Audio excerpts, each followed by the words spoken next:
right, hello everyone. I'm Jeremy. Tonight I'm going to talk about decision trees. So I'm not a native English speaker, so please bear with me. I might fumble, I might say words weirdly, especially when I'm nervous, kind of lose my English language. But be patient, we'll get through it. So I guess, are there any programmers in the room? Yeah, well, you I know. Okay, and anyone familiar with ad tech, real-time bidding? Yeah, some people. Good, that's great. I've not assumed that people would be familiar, so I'll have a few explanations of what real-time bidding is. But for those who know what it is, like, don't worry, it's going to be kind of entertaining, so you shouldn't be too bored. So let's start. So the goals of the talk tonight, well, I'll introduce real-time bidding, explain quickly how it is, give a few examples, explain what a bidder is, what it does, how it does its decisioning, and then we'll get in the meat of the subject, which is decision trees. So what are decision trees for? What do we use them for? And I'm going to describe the implementation that we built for our decision trees, which should be kind of technical. If you don't understand, if there are any questions, come and see me at the end. I really like talking about that. I'm very passionate about this subject. So any questions you have, we'll talk for hours about it. So I'm from Montreal. I actually work out of Montreal. I'm a compiler enthusiast. I've been for about 10 years.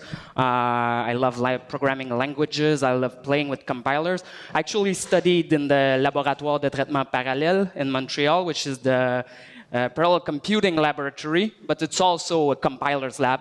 And I was working on scheme compilers, scheme parallel computing engines. And I've been working now at AppNexus for about a year. It's been quite a ride, quite a year. It moves very fast, so I'm now, it seems, team lead of the programmable platform team. And I mainly work here on languages, compilers, parsers for the various languages and programmable tools that we do.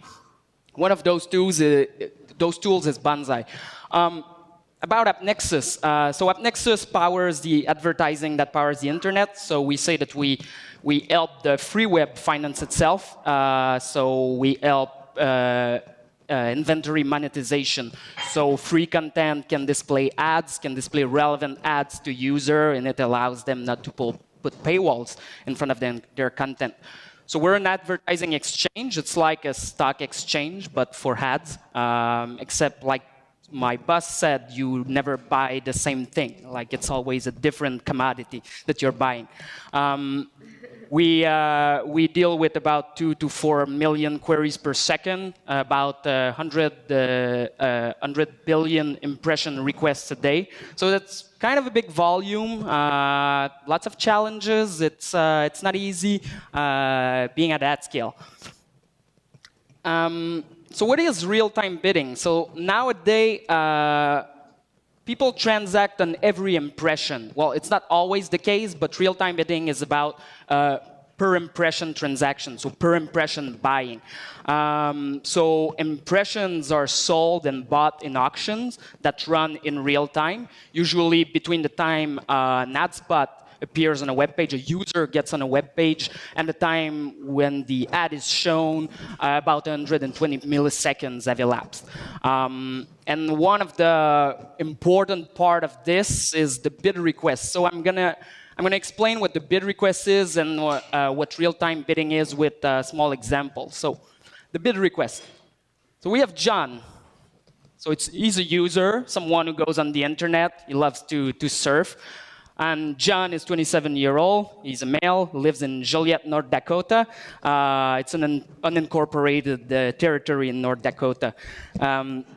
Joke is that I come from Joliet, Quebec, and it seems like this city was founded by settlers that actually were French Canadians and went to North Dakota. So, sorry. So John loves old muscle cars. Like that's a nice Dodge Charger, 1969. He really loves those cars, and he goes on super muscle cars daily because you got to get up to date with the muscle car news. And so John goes on the website, and there's a big banner at the top. That's a billboard, actually. And so it so happens that supermusclecarsdaily.com is an AppNexus customer. So the browser, the ad spot, actually sends a request to the AppNexus impression bus. So the impression bus is our web-facing application. It deals with every request that comes from outside the AppNexus ecosystem.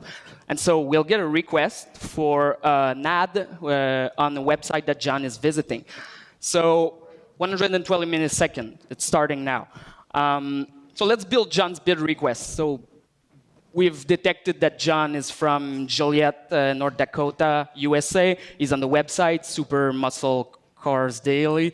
The placement is the billboard on the home page, and he's part of segments, which are like audience split. Like we categorize people in various segments. I want to explain where they're built, how we build them, how we get them. Like I think we can abstract that out for that talk. So he's male, he's under 30, he loves muscle cars. It looks more like this because everything's numerical once we convert it. So we're going to have various IDs that will represent the categories that we have found. And so this bid request is sent to bidders who are also AppNexus customers, and they'll run their logic and decide if they want to bid or not and how much they want to bid. 100 milliseconds now. That's the latency, that's the timeout that we give the bidders before they answer. So who wants to show an ad to John? There's Angst Muscle Cars Inc., which is in North Dakota. They're customers of a bidder, so they build campaigns on a bidder. And they want to show this ad. So that's another nice muscle car. And they want to target people like John, who likes muscle car. So Angst ad campaign want to target the site, Super Muscle Cars, because he knows that site, and that's a good site. He wants to target the top billboards. He wants to target males under 30 who loves muscle car, and in North Dakota because that's where his sellership is. And he wants to pay a price of 1 cent per ad shown. So that's Angst's targeting profile, which describes how on what he wants to bid. So various IDs that indicates what he wanted, the kind of people he wants to target, and the kind of inventory. And so this is actually a conjunction. That's what targeting profiles are. Usually conjunctions of simple predicates. So that seemed to be a good fit. So bidders bid back. The top one is Angst bidders. Bids 1 cent, another one bids 1.1 cent, and then another one say, I don't want to bid on that impression. So hopefully they send back the reply before the 100 millisecond has elapsed. An auction is run on the AppNexus impression bidder bus. Sorry, we choose a winner, and ladies and gentlemen, we have a winner. Angst is going to show his ads to John. So we send back Angst's ad, and the ad appears in John's browser, and that's pretty near, according to North Dakota standards. So now we understand bid requests. That's over for the overview of the ecosystem and how it works. So I hope everyone is comfortable with bid requests, campaigns, targeting profiles. We're going to work with those concepts later on. So what's the problem with this? And please, like, I tend to use a lot of memes and images. I get excited when I make talks and when I make slides, so please bear with me. So targeting profiles allow basic bid request filtering. They're only yes or no, so it's either you want to bid on an ad or you don't want to. They have limited expressivity, so includes, excludes, a basic conjunction, a simple conjunction of basic predicates. Might be more complicated than that, but let's assume that's the case. But you can choose a big price. You can choose the ad you want to display. So, for example, we could want to bid a different amount if, for example, the person was over 30, or we might want to display a different ad because, for example, John has seen some article about a certain muscle car, and we just happen to have one in our inventory. So targeting profiles are limited, and Enk is probably a good hunch as to how he could affect the, choose his bid price, choose which ad you want to display. So, and that doesn't allow him to do that. So, what's the solution? Enk's bidder? I mean, should Enk build his own bidder to be able to decide what price you want to bid and what ad you want to show? Probably not. Building a bidder is hard. It costs millions of dollars. You're not going to do that for a few campaigns. And you know, I'm joking saying that Enk should build his bidder, but I mean even some ad agency and other people dealing in the ad market could think about building their own bidder to be able to do some custom logic for their customers, but might not necessarily be a good idea. So it's also hard to develop, hard to maintain, hard to scale, because real-time systems are hard, and real-time systems with huge volumes are even harder. And there's an annoying secret in real-time bidding. It's that supply is much greater than demand. And targeting is often very precise. In our example, it was pretty precise, the demographic we were targeting. Like males under 30 in North Dakota who likes muscle car, there's a few of them, probably, but I mean, you're going to get a lot of bid requests before you can find one that matches this inventory. So we need to check a lot of bid requests, and we can't miss an opportunity. That means huge volume, and if you have a lot of objects, lots of campaigns, that means evaluating lots of campaigns on huge volume. And how do we know it's hard? It's, well, we built one here, and we see it. So those are the timeout percentages of the bidder that are integrated with our platform. And so timeout is 100 milliseconds. So you can see that quite a bit of them are hovering in the 20 to 60% timeout rate. And I'm not even talking about error rates here. Some of it might be due to network latency, it's possible, but a lot of it is also due to the fact that it's hard to scale at that problem. And eventually, they're going to do work, not be able to finish on time, and they're going to lose the work that they have done. That's our bidder. Scale is wrong, though. Yeah, that's more like it. So we time out about 0.01% of the time. We're cheating because we're in the same data center. But still, I mean, it's... We've put quite a bit of work in scaling that bidder, and it works pretty well. So Enk just wants to run his algorithm. He just wants to use the knowledge that he has to make better buying decisions. Choose ads, choose bid price. But he doesn't want to build a bidder. Who are you going to call? There's console bidder. That's our bidder. But, oh yeah, thanks, yeah. There are other good bidders, because I was told I must not be too salesy. So other people do that. But, I mean, it's a difficult problem. So not that many people do it well. We have 4,000 customers on the console bidder, 100,000 advertisers, and there are 750,000 campaigns evaluated on each bid request. And we do that under 3 milliseconds. So how do we do that?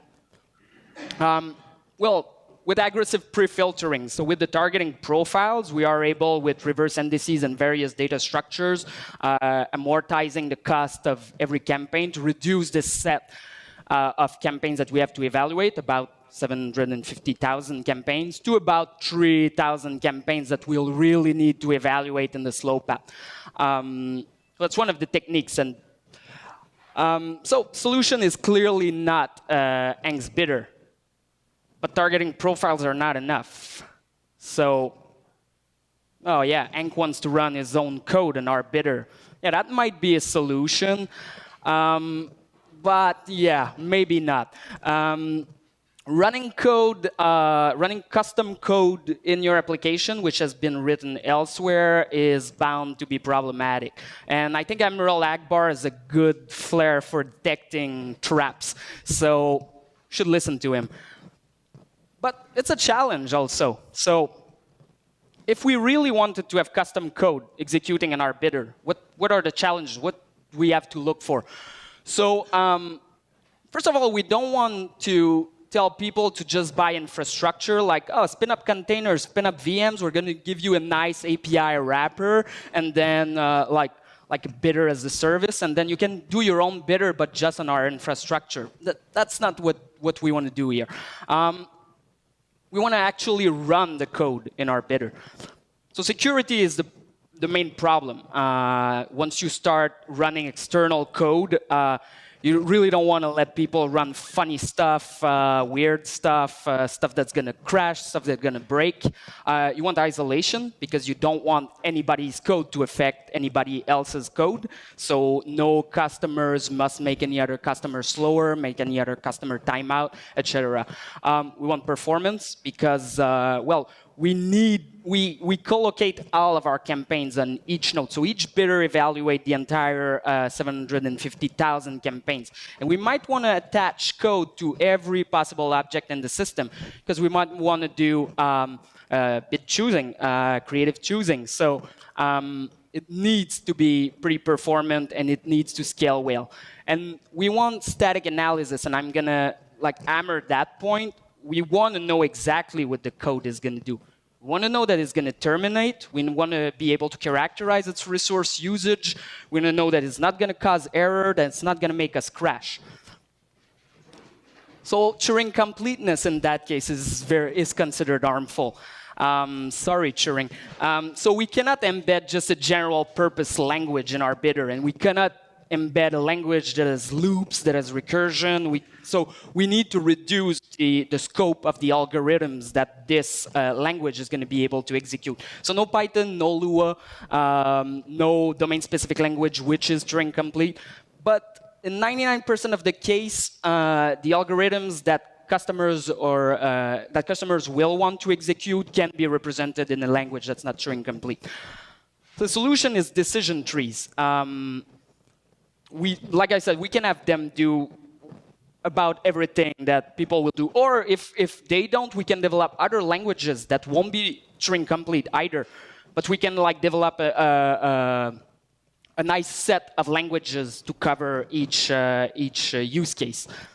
The decision tree is one. So that's an example of a decision tree that Angst might have done. So you want to check first if the domain is... So Angst has decided that he no longer wants to only target the Super Muscle Car daily. He also wants to display his ads to people who are on other websites. For example, CNN, because John visits CNN. But he's not going to pay as much if it's not on supermusclecarsdaily.com. So his decision tree checks, well, is the domain supermusclecardaily.com? No. Does this person loves muscle cars because he doesn't want to display this ad to just anyone? So if yes, I'm willing to pay 0.2 cents. If it's on the website, is the placement the billboard? Because billboards are better. He thinks people come more to his place if he puts it on a billboard. No, 0.5 cents. Is the person under 30? No, 0.8 cents. And yes, if it's over 30, that's John. 1.1 cent per impression. So that's actually a bid decision tree. A decision tree to choose how much we want to bid on a certain impression. Remember Angst targeting profile? So that was those were the IDs that we use. I can turn the decision tree to use those IDs. So that's not really important, but that's how it would look like. So we developed a language called Bonsai. I'm going to cover it quickly. I'm not going to put too much emphasis on the language because what we really want to do is study the implementation of the language, like the quirks, the challenges we had developing an efficient VM that scales well. But it has a Python-like syntax, which is nice because Python is used by a lot of people. Can have conjunction disjunctions. They're not shown in this example, but that's exactly the decision tree we saw before. So site equal 23, then checks for the placement because there's more than one billboard on that website, and then the segments. Segment 23 is if the age is greater than 30, and segment 42 was I don't know, male. No, oh, likes muscle car. Yeah. It has simple constructs that we know that we can implement well. The execution is bounded. It's not a Turing complete language, so there's no loops. And it has YAML results. So you can see that I've put a leaf name there and then a no bid if it's not anything that interests us. And that allows us not to use it in any domain that might interest us. So it might be used for bidding. It might be used for creative selection. It could be used for anything. In fact, we wanted a general engine that could evaluate decision trees well and return arbitrary results. So that allows us, sky's the limit then. We can use it for whatever we want. So how do we implement this? And now this is going to get technical. So I'm going to try to explain as best I can. If I don't, come see me after, ask questions. I'm going to be very happy to answer them. So first idea most people would have, I guess, is compile to machine code. I've been guilty of doing that in the past. I've compiled domain-specific languages to machine code. Machine code is fast. We can use existing compilers, could compile down to C, and then compile C to machine code. Might be good for a few trees, but we need thousands. Like, we need a lot. We could potentially have one tree executing on each of those 7,500 campaigns that we had after pre-filtering. And when you load a lot of machine code, well, machine code does not scale. And so some people might be wondering, what is this guy talking about? Machine code does not scale. So Dr. Paul Kwong has done an interesting experiment where he measured the instruction per cycle in a micro benchmark. So he essentially generated basic blocks, varying sizes, and with the jumps at the end, and he randomly jumps through those basic blocks. And depending on the working set size, he checks how many instructions per cycle he's going to be able to achieve. Basic blocks are mostly NAP instructions. And so we can see this line here, the yellow line, is about 1.3 instructions per cycle. And that's about where bidder is actually. So you can see that you've got your first bump. So at first, everything's nice. You're in L1 cache. And then eventually, once you get down to about, so at 32K, so that's on a core, I'm pretty sure.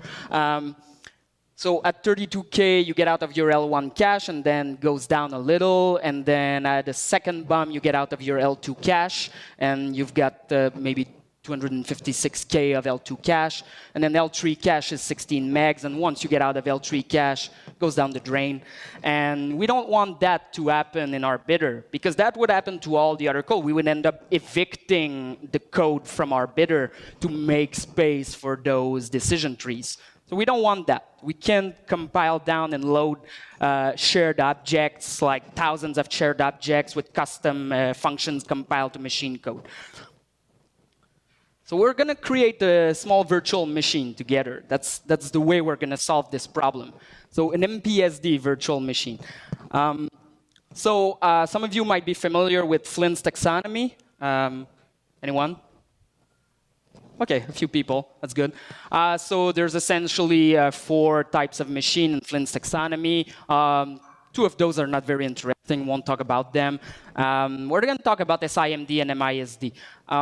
So SIMD is your usual either SIMD within a register, so SSC, AVX, or GPUs, which execute instructions in lockstep over several data streams. And that's called vectorization. MISD or MPSD in our case, because we won't be executing instructions in lockstep, we'll be executing programs. So those are going to be our decision trees. So That's essentially having multiple programs that we want to execute on a single data stream. So in our case, our data streams, it's a bid request stream. And we might want to amortize the cost of executing all those programs.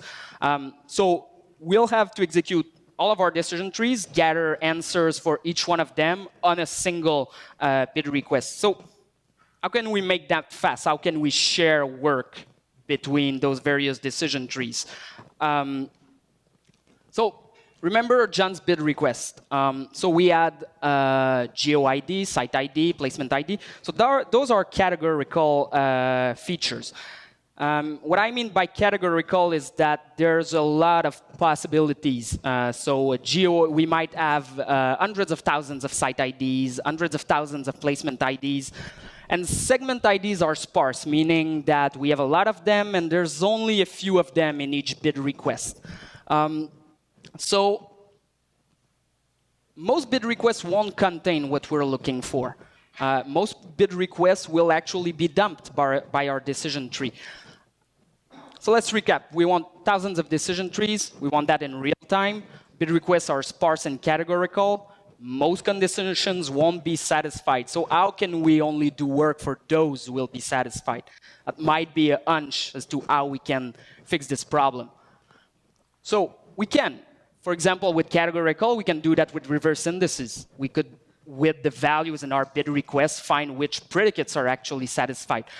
We can do that for sparse, but there are other data structures that can be used. I won't cover them in this talk. If you're interested, you can come and talk to me after. I'll explain to you what we do. So first insight, if we want to share work and not do work on things that are not needed, is decoupling. So when we evaluate a decision tree, we have a serial bottleneck in the evaluation of the tree. So let's say we just take those trees and have them in memory with all their predicates and the conjunctions. So I've changed the tree a little here. So Angst has changed his mind on his decision tree because now it's easy to modify decision trees since you have a programming language to do it. And so we have a conjunction up there. So if domain is the super muscle cars daily, and if not, person is under 30, so that's a conjunction with a positive predicate and a negative predicate, then yes, no, and we check the other predicates we were checking before. And so we need to go down the tree to decide to see which predicates we'll have to evaluate. What we can do is extract those predicates. So we decouple the predicates from the decision tree. So we now have a condition array, and we can potentially we can populate that condition array with reverse indices. So we can do a pre-processing pass on our bid request. We might have multiple trees, but we can find all the predicates that are going to be used in all the trees, and they each have one little space in that array, and then we pre-process and fill that. And then our decision tree is only has to check in that conditions array. Now we're doing work for predicates that we might not have visited, but we're only doing work for predicates that are actually satisfied. And since bid requests are categorical and sparse, we make the bet that it's always going to be better to do this that way. You can see that now we're just checking condition 0 and not condition 1, and then condition 2 and condition 3. And our conditions are going to be, the results going to be populated that array. So we have decouple, we have a pre-processing pass, we use reverse indices. But we need a large results array. If we have a lot of trees, we're going to need an enormous results array, and it might end up being more costly doing it that way for enough decision trees. We do work for unvisited conditions, but we don't do work for conditions that wouldn't be satisfied. We can do better. It's still not optimal that we have the conjunction structure in the tree. So second insight is counting, and that's representing conjunctions as a different problem. So how can we simplify conjunctions? So let's say we have a conjunction, A and B and not C and not D. We can turn that conjunctions into a counting problem and a flag verification problem. So A plus B must be greater or equal than 2. So if we consider A and B as integers instead of Booleans. And we must make sure that neither C or D are true.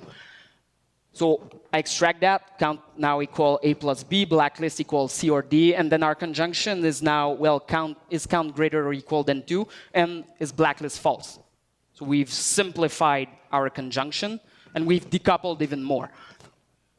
So counting conjunction predicates. That simplifies the evaluation in trees. It's now essentially one integer check and one flag check. And we no longer need that huge results array. We can check walk the entire tree using only one memory location. I'm gonna leave that to you as a homework until the end. If some people might see, some people might see what I'm doing here. If you're not, I'm gonna explain it later. But it's a nice exercise. So we can use a single memory location now and just walk down our tree by doing a serial scan of memory locations. So it becomes that. So you see, we have on the left side, we have our predicate programs. If domain is super muscle car daily, I've used a weird C notation. Please bear with me. We're going to do count 0 plus 1. If person is under 30, we're going to blacklist the first conjunction. And placement on billboard and person loves muscle car will increment count 1 and count 2. And so you see, I've omitted the blacklist that we don't need for simplicity, but usually they should be there. And so we now check, is count 0 greater or equal than 1? And is blacklist 0 false? And then it's essentially the same problem. We've just changed our problem to a counting problem and a flag check problem.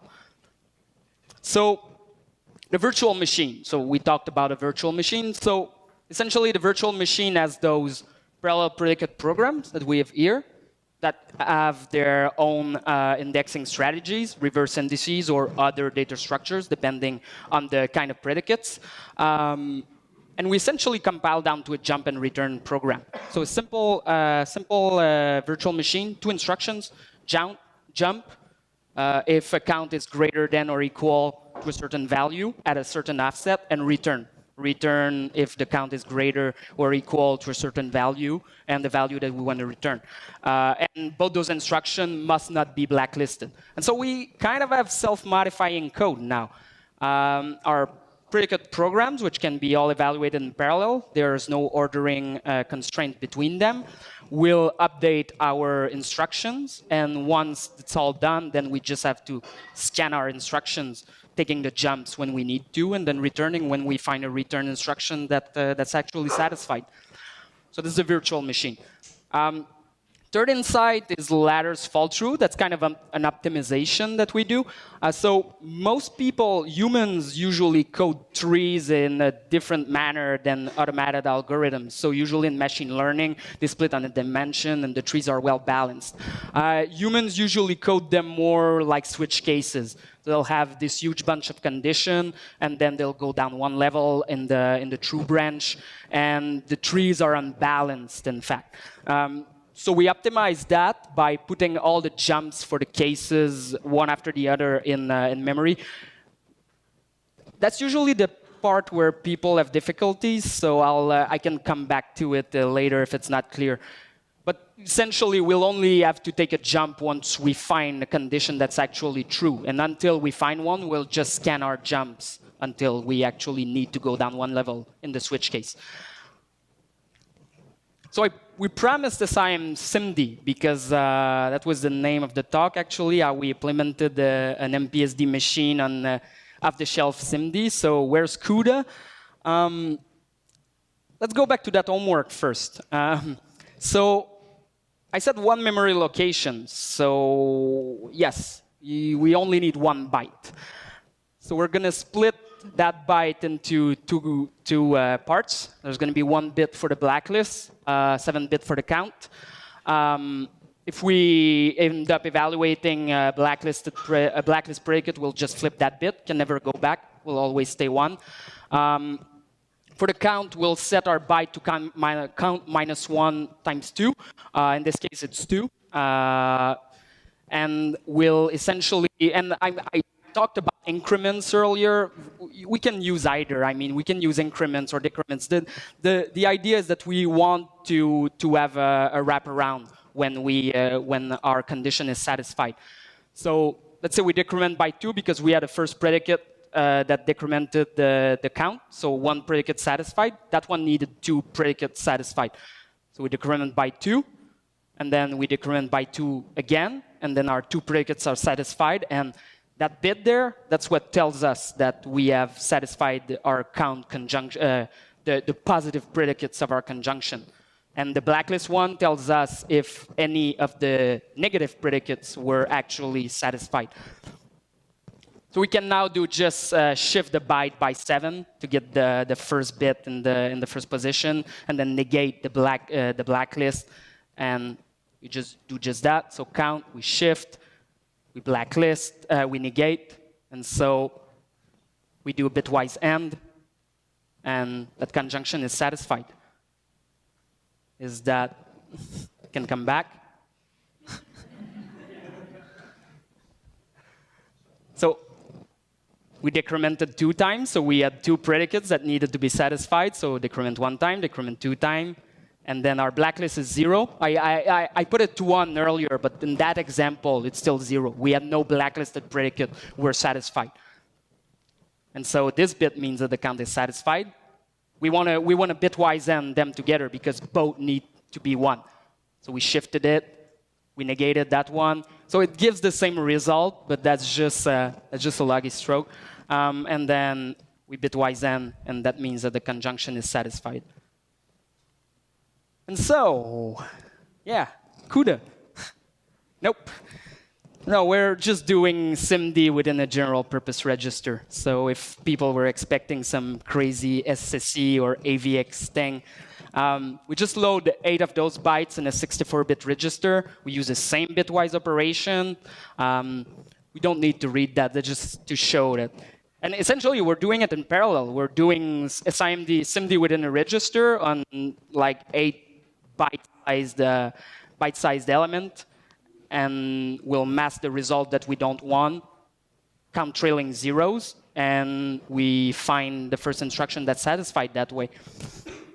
And we can evaluate 8 of those conjunctions at a time with a simple mathematical operation. So, yes, no CUDA. So we use a compiler. We need to compile the decision trees to this jump return machine. We have optimization passes. For example, when we first started this project, we realized that a lot of people were doing switch case-like trees, where they repeat the same predicate over and over again. So we end up having to have those parallel predicate programs loaded and executed. And we could do a simple pattern matching pass. I don't know if anyone is familiar with ML pattern matching or Erlang pattern matching. So we do a simple pattern matching to extract common predicates, and then we turn our tree into a directed acyclic graph. We also manage count limits. So as you've seen earlier, we cannot have an unlimited amount of positive predicate in a conjunction, because once we wrap around, we don't want to wrap around again, because our bit would go back to 0. So we need to manage that in the compiler. So lessons in future. That's the 3rd version of the VMN compiler. So this has been an alpha project. It's been going for a while.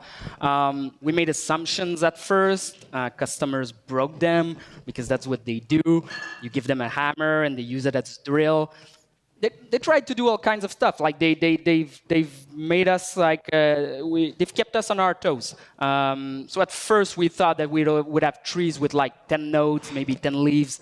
Nowadays we have trees with 10,000 nodes. So we needed to evaluate those properly, and we had scalability issues at certain points. So for example, I told you that reverse indices are good for categorical features, but they're not so good for, well, we can't use them for the segments, for example, because we have many segments in a bid request. So we had to go back to the drawing board because at first we were assuming that we could just compare everything, and then we ended up not scaling with the number of trees and the size of trees. And that's what's more the most important for us, because bid request size will stay approximately the same through time. But our goal is to be able to support humongous amount of trees and with a lot of nodes in them. The lesson in all of this is that fast iteration brings tech debt. So it was an alpha product. We iterated quickly. We changed a lot of things.